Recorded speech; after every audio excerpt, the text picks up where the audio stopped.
As a medical provider, you know this, that early intervention is always crucial when Right. if at all possible. Hey everyone, my name is Dr. Nick Halsey with Motus Nova.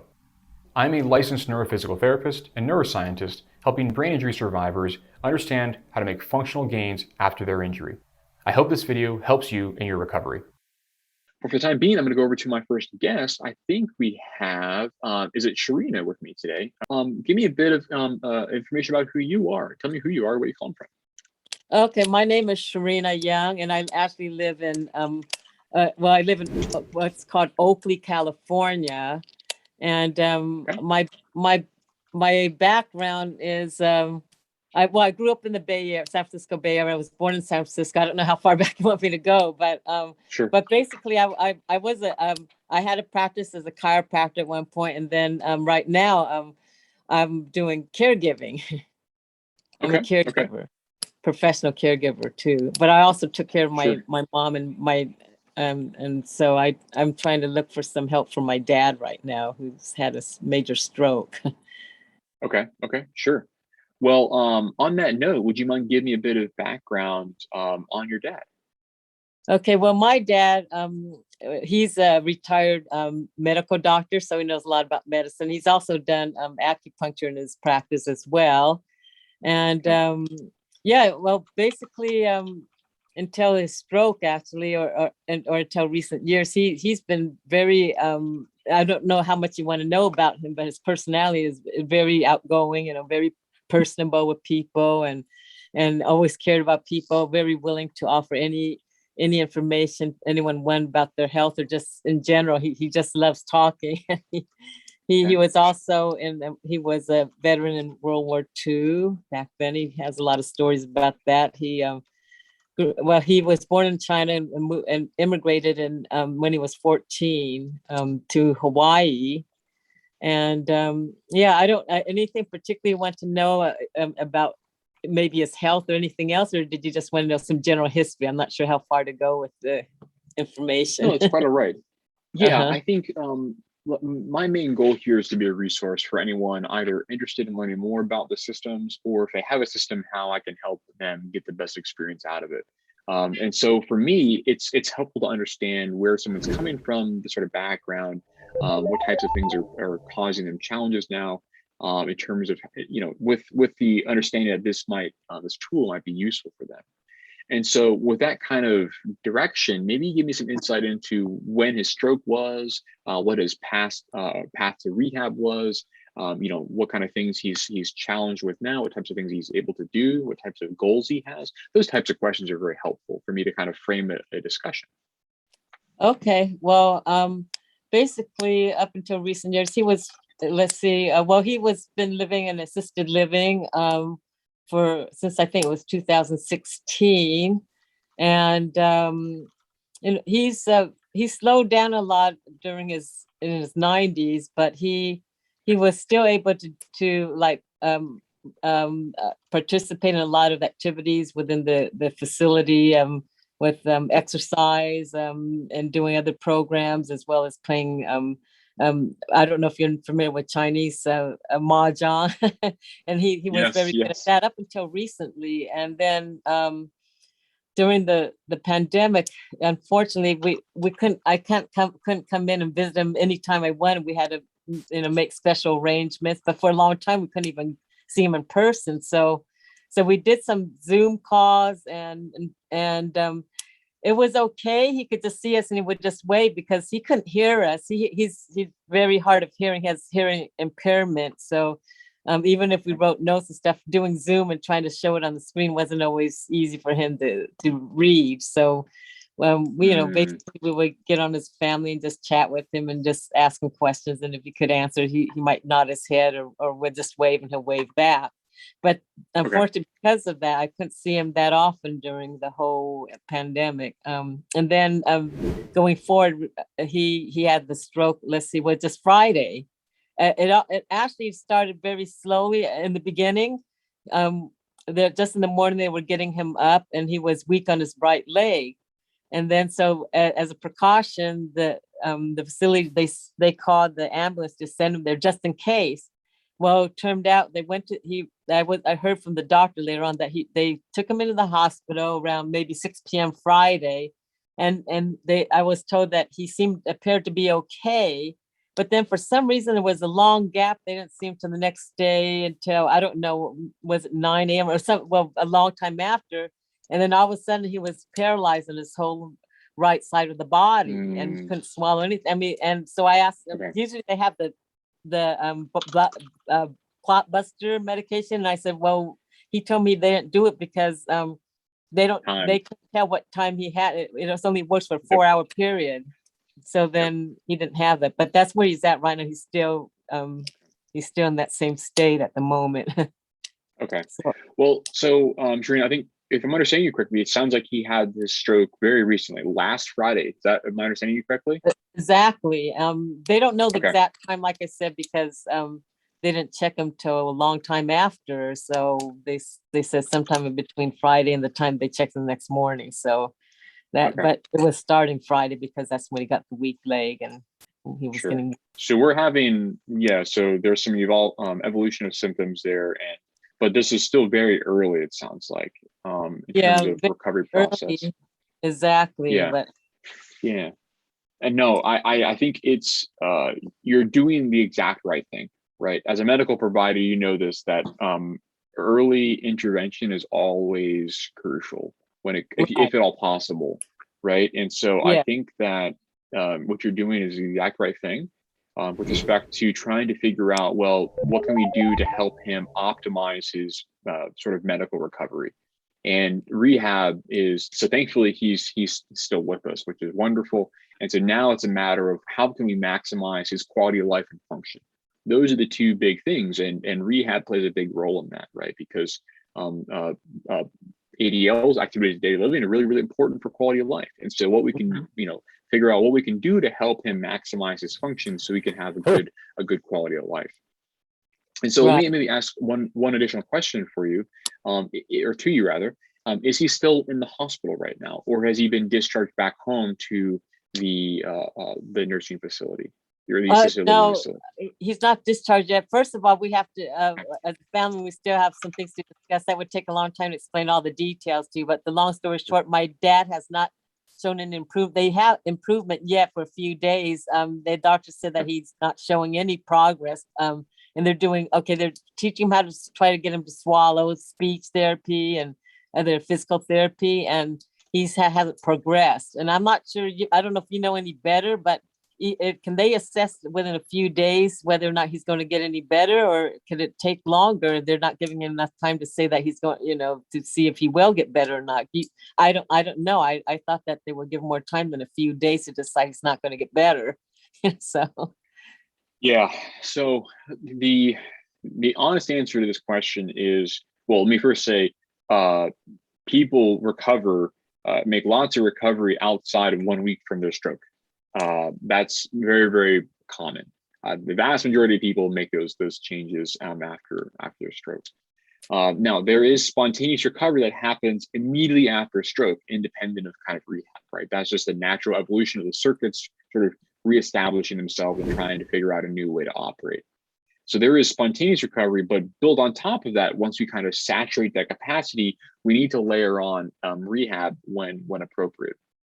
Now, what could be happening is, this is very, very common, and it's an unfortunate consequence of the way the U.S. healthcare system works, is the providers have to make a judgment call in the acute care hospital, where they basically say, based on a lot of factors, a lot of demographic factors, age, risk factors, these sort of things, and also the progress in this first couple of days, where do we see the long-term outcome being? And the reason they have to make that judgment call is because they have to say whether or not someone is going to go to an inpatient rehab facility, a skilled nursing facility, or maybe discharged back to home with home health, these sorts of things. They're trying to make the decisions about where the next episode of care is going to happen. And so they may be making those judgment calls about his anticipated or predicted progress. Now, oftentimes those are not accurate, but and I don't have the full picture either. I haven't seen him, I haven't evaluated him or know any of his other history.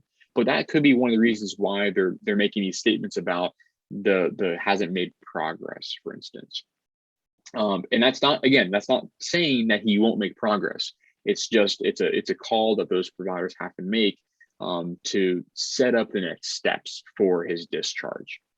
And one thing I would say to you is that being an advocate, what I can maybe politely say is being the sort of squeaky wheel. I don't know if you're familiar with that sort of Yes. term, but being the squeaky wheel can often be very helpful here in trying to understand what the provider's sort of thought process is, but also trying to figure out what's, can we mold, can we insert some of our preferences into the equation, right? Because fundamentally, it's an interaction between what the healthcare providers that are treating him think, with the family perspective, as well as third-party payers. All those things kind of have to work together to figure out the best path forward.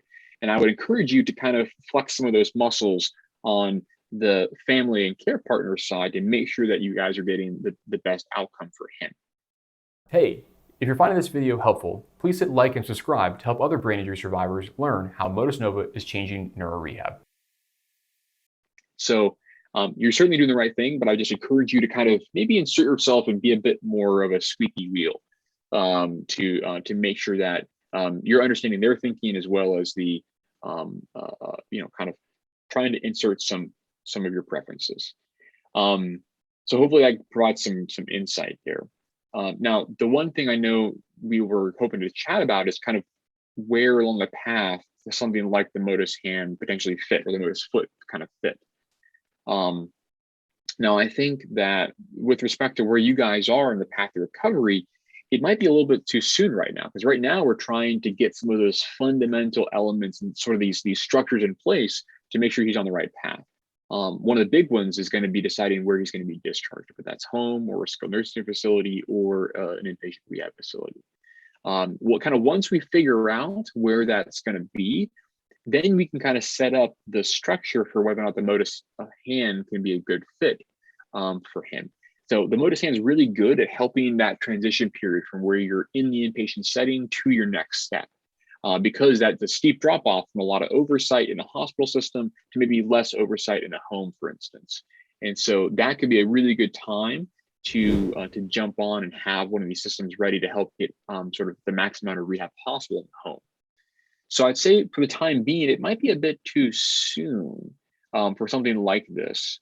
But I think you're kind of on the right track in terms of thinking about getting the support structures and the rehab processes in place. Does that kind of make sense? Oh, yes, it does. Here's did I mention that the biggest issue is that he can't swallow or speak right now either. And that's what the doctor's saying, that because he can't get rid of whatever phlegm or whatever buildup in his lungs, because he can't cough it out. So they're actually helping him with these different mechanisms to get him to release all that. And he did get aspirated. I can't say it right now, but he got pneumonia, because he ended up with pneumonia because of that right now, and they're giving him antibiotics. So my first that's thing, one of the biggest things.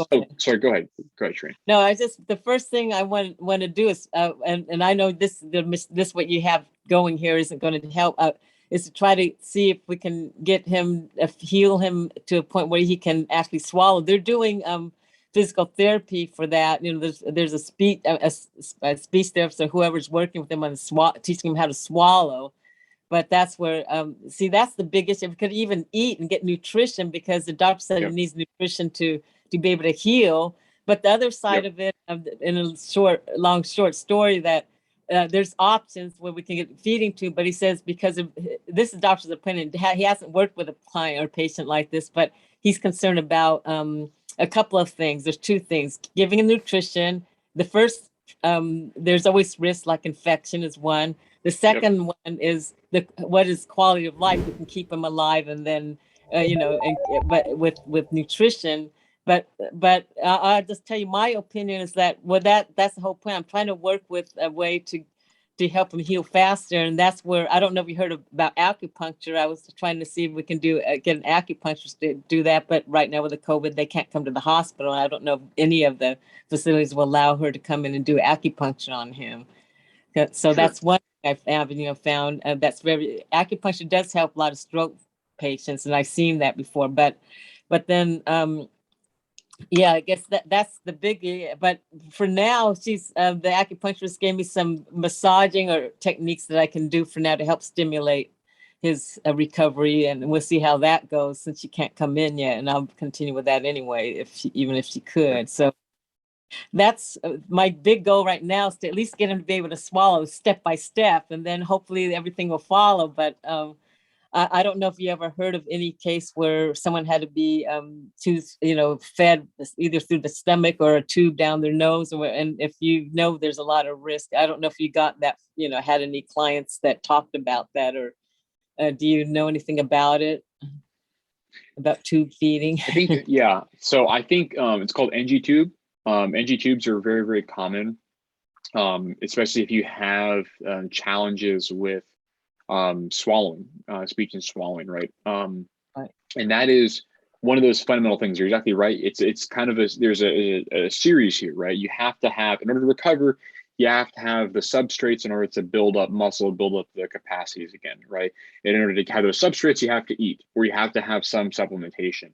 But the other challenge too is what you're talking about is aspiration, right? This can be very, very detrimental, right? And what happens is there's controls, these reflexes that control whether or not the pipes, effectively, the pathways to our respiratory systems close when we're trying to swallow. And following neurologic injury, those circuits can also be damaged. And if we're not having good control over those, when we try to swallow, we can actually get food or solids, liquids for that matter, in the respiratory tract. That can be exceptionally damaging. That's one of the leading causes of death following a stroke, is you have these aspirations and you get infections, and you get pneumonias, infections, and then we're in a bad place. So I think you're exactly right. We need to focus on making sure he's medically stable and able to get good nutrition. That should be probably the primary sort of focus for the time being. And what they can do modification. I'm sure they're already doing this. If you're under the care of a speech language pathologist, they will already be trying to modify the diet. They can change the sort of thickness of the various substrates. For instance, they will thicken fluids to make sure that they're easier to negotiate down the correct pathway. But if those things are not working so well, they'll do studies to make sure that we're actually getting good closure of those pathways. And if they don't get good closure, then they may consider doing an NG tube where it sort of manually bypasses those pathways, so that he can not aspirate and get good nutrition. Those are the two big vectors there. But I'm sure that if you guys are under the care of a good acute care team, and a speech language pathologist is involved, you'll be getting the sort of the good guidance there for those steps. So I'd very much encourage you guys to focus on that for the time being. And what we can do is we can maybe set up a time in a couple of weeks for us to touch base and see how things are going, and see whether or not these tools could be helpful maybe at a more appropriate time. Right. I guess I'm just trying to get opinions at this point. But okay, I'm telling you what I want to do real quickly is that I'm opting for him to get a tube feeding. I know the doctors, he gave me a good spiel why he should just go to hospice, but my dad's still hungry. I looked at him yesterday and he shook his head. Yes, that he was hungry. He can't speak, but he shook his head that he was hungry. So he does have an appetite, but I feel like just letting him not eat and just gradually wither away, it just didn't feel right to me. And I was thinking maybe doing the tube feeding through his stomach, but of course there's always risk in that for anybody really. But I guess the doctor had that concern, and the other concern, but he at the same time he said he never gave anyone that is my dad's age, that so he doesn't have experience to say that, oh, most of the, if he would have said I gave it to a number of people and they didn't do well, that age, but he said he didn't have that experience. That's just his opinion at this point because he hasn't experienced it. So that's one thing.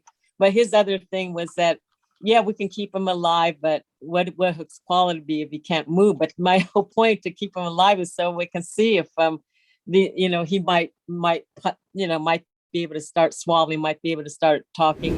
This is my hope, of course, and maybe with my massage and hopefully a acupuncture, we can get him to another level where he can at least eat. Do you know what I'm saying? Sure. Yeah. But I mean, I know your opinion yeah. if I should even go, just go ahead and ask the doctor to administer a feeding tube or Yeah. it's really on my shoulders, and I need more information to decide if this is right. Although I'm gearing towards asking to at least give it a try. So, do you have any opinions on that, or know anyone that has experience? Yeah. I think there are there's points to escalation here, right? There are, of course, just manual tube feeding, in which case it goes through the NG pathway, the nasogastric pathway, and those are easily removable, right? Because it's just a tube that is in continuity through to your esophagus, and so those can be removed. And many people in the acute care hospital will have an NG tube to help provide dietary support.